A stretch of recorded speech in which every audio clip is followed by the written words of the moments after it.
dabi ilikuwa aina yake. Tulikuwa tunatazamia katika michezo ya hivi karibuni huko nyuma, dabi ya wanawake ya Simba na Yanga ilikuwa ni kama ya kawaida. Leo hii tunaona battle ilikuwa kama dabi ya wanaume. Hii ilitokana na nini hasa? Kwanza tunamshukuru Mwenyezi Mungu, tumemaliza mchezo wetu salama, tulipata pointi 3 muhimu. Simba na Yanga ni timu kubwa na zote zikikutana kuna ushindani wa hali ya juu. Kwa sisi kama Yanga Princess tulijiandaa kuja kupambana na Simba. Na tumejiandaa vilivyo, ndio maana tumepata matokeo katika mchezo wetu. Ndio maana mmeona dabi imekuwa nzuri zaidi kutokana Yanga leo tumepata ushindi bila penalty bila nini, so hivyo. Okay, kuelekea katika ubingwa, pointi 3 mmeweza kupata leo hii. Unahisi inasogeza katika sehemu gani kuelekea katika ubingwa?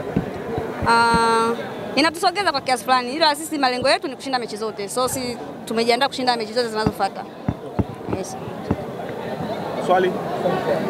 Jesus. Hamna. Okay, shukrani kwa mchezo. Chemistry ya timu yako leo tumeona kama ilikuwa imeshuka, changamoto ilikuwa wapi? Hata haijashuka. Ni mchezo tu tumecheza. Sauti kidogo. Kwa hiyo tunajipanga kwa michezo mingine, ligi bado haijaisha, michezo mingine ipo. Tutasahihisha yale tuliyofanyia makosa, tuweze kupata ushindi, tuendelee kuongoza ligi.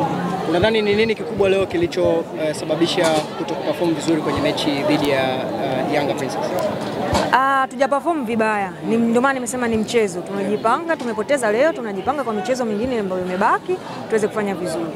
So langu mimi kapteni, kipindi cha kwanza mliweza kucheza vizuri sana. Inawezekana kama katika kukadiria, inawezekana mngetoka first half labda magoli 3 au 2 kwa bila. Unahisi mnazijutia zile nafasi ambazo mnaweza mkazipoteza kwa kipindi cha kwanza? Kujutia ni lazima kwa sababu tumepoteza mchezo. Kwa hiyo nafasi ambazo tumezipata, makosa mwalimu kayaona, nadhani atafanyia kazi katika uwanja wa mazoezi ili tuweze kuwa bora katika michezo ambayo imebaki. Imewapunguza kasi kiasi gani kuelekea katika kuchukua ubingwa? Na ni mchezo, haijatupunguza kasi. Inazidi kutupa morali na tujue wapi ambapo tumeanguka, tunainuka na kufanya vizuri katika michezo ambayo imebaki ili tuweze kutimiza yale ambayo tumejiwekea katika msimu huu. Neno lako la mwisho kuweza kuambia mashabiki wa Simba pamoja na Simba Queens?